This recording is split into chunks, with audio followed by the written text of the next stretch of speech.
بسم اللہ الرحمن الرحیم.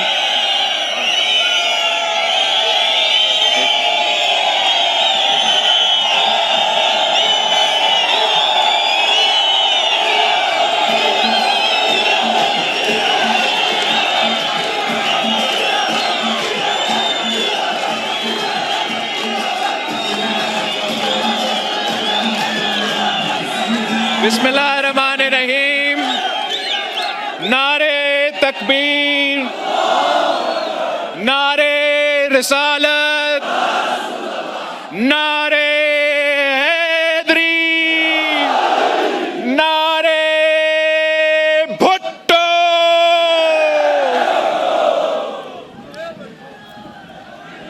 ویسے پچھلے الیکشن کیمپین میں میں آپ کے پاس آیا تھا اور گلگت بلتستان کا چپا چپا کا خود دورہ کیا. میں گلگت بلتستان کا ہر تحصیل میں خود پہنچا ہوں. آپ سمجھے کہ جو پچھلا الیکشن کیمپین ہے میں پورا گلگت بلتستان کا دورہ کیا، جگہ جگہ گیا، اور میں دعوے سے کہہ سکتا ہوں کہ پورا پاکستان میں کوئی اور سیاستدان نہیں ہے جتنا گلگت بلتستان کا میں نے دیکھا ہے. جتنے ڈسٹرکٹس میں، جتنے تحصیلوں میں میں خود پہنچا ہوں. میں چیلنج کرتا ہوں کہ آپ جو بھی سیاسی جماعتیں پاکستان کے ہیں وہ تمام ان کے دورے ملا دے، پھر بھی جتنا ہم خود آپ کے پاس آئے ہیں اتنا کوئی اور یہ نہیں کہہ سکتا. اور وہ اس لیے کہ جو ہمارا تعلق ہے، جو ہمارا رشتہ ہے، وہ صرف ایک سیاسی رشتہ نہیں ہے. ہمارا نسلوں کا ساتھ ہے، نسلوں کا ساتھ ہے، اور انشاءاللہ تعالی یہ ساتھ رہے گا. دل کر بھی رہا تھا کہ اس الیکشن میں بھی میں اسی انداز میں کیمپین چلا دوں. خواہش تو یہ تھا کہ جیسے پچھلے الیکشن میں مطلب پیدل چل کے آیا تھا ویسے میں اس دفعہ پیدل چل کے دورہ کرتا. خواہش ضرور تھا مگر حالات کچھ اور تھے. پچھلے الیکشن میں تو خوشی کا ماحول تھا. اس الیکشن میں ہمارے لیے، میرے لیے، آپ کے لیے ایک قسم کا سوگ کا بھی ماحول ہے.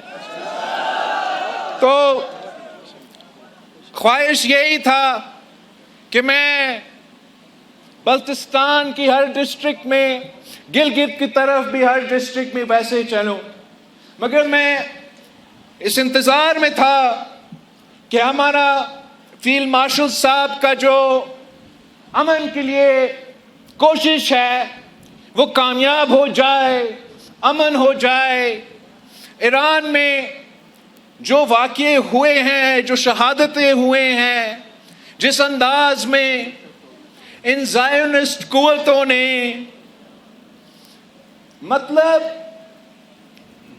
بچیوں کے سکول پہ انٹر کانٹیننٹل بیلسٹک میسائل مارا ہے اور نوجوان بچیوں کو شہید کیا تھا.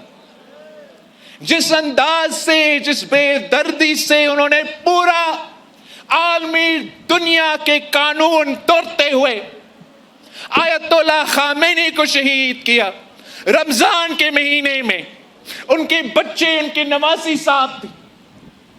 تو ان حالات میں مناسب نہیں لگا کہ میں آپ کے پاس پورے گلگت بلتستان میں اس انداز میں الیکشن کیمپین چلاتا. انتظار میں تھا اور آج بھی ہم دعا گو ہے کہ یہ جو چیف آف ڈیفنس فورسز کا فیلڈ مارشل کا امن کی کوشش ہے یہ کامیاب ہو. ہم دعا گو اس لیے ہیں کہ پاکستان پیپلز پارٹی ہمیشہ سے جنگ کے خلاف ایک امن پسند جماعت رہی ہیں. جو اس جنگ میں جو شہادتیں ہوئے اور یہ کہانی ایران تک محدود نہیں ہے. جس بے دردی سے فلسطین میں، لیبنان میں، سیریا میں مسلمانوں کو شہید کیا جا رہا ہے، اور جو کردار اس وقت پاکستان کا افواج، پاکستان کا فیلڈ مارشل جو کردار ادا کر رہا ہے، امن کی کوشش جاری ہے. ہر پاکستانی فخر مند بھی ہے اور دعا گو ہے کہ وہ کامیاب ہو، اور بہت ضروری ہے کہ یہ امن کا کوشش کامیاب ہو. اس لیے اس جنگ کا بوجھ ایران کے عوام تو اٹھا رہے ہیں، فلسطین کے عوام اٹھا رہے ہیں، پوری مسلم دنیا میں، پوری مسلم امہ میں اس جنگ کا بوجھ اٹھایا جا رہا ہے. مگر ساتھ ساتھ پوری دنیا کے نوجوانوں یہ بوجھ اٹھا رہے ہیں. ایک تو جو اس کا معاشی امپیکٹ ہے، آپ سب وہ معاشی امپیکٹ بھی اٹھا رہے ہیں. اس جنگ کے نتیجے میں جو معاشی بحران پیدا ہوا ہے، اس معاشی بحران کی وجہ سے جو اس وقت ملک میں اور عالمی سطح پہ جو مہنگائی کا صورتحال ہے وہ آپ سب جانتے ہو. تو سب سے پہلے ہم دعا گو ہے کہ یہ امن کی کوشش کامیاب ہو، تاکہ پاکستان اور پوری دنیا میں یہ جو معاشی بحران ہے اس کو ایڈریس کیا جائے اور عام آدمی کو اس کا نقصان سے بچایا جائے. انشاءاللہ تعالی یہ تمام کوششیں کامیاب ہوں گے اور پاکستان کو اس معاشی بحران سے نکالا جائے گا. پاکستان پیپلز پارٹی کا جو سیاست ہے وہ باقی سیاسی جماعتوں کے سیاست ایک طرف اور پاکستان پیپلز پارٹی کی سیاست ایک طرف.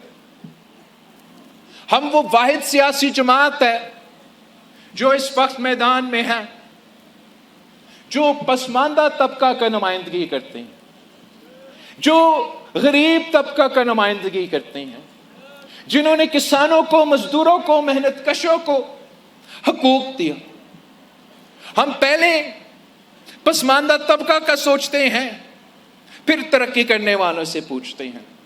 ہم پہلے اس مزدور کا، اس محنت کش کا سوچتے ہیں، پھر ہم اپنا کاروباری طبقہ سے پوچھتے ہیں. ہم پہلے اپنے کسانوں سے، اپنے ہاریوں سے حال پوچھتے ہیں، پھر ہم جو زمیندار ہے، جو زرعی شعبے سے تعلق رکھتے ہیں، ان سے پوچھتے ہیں.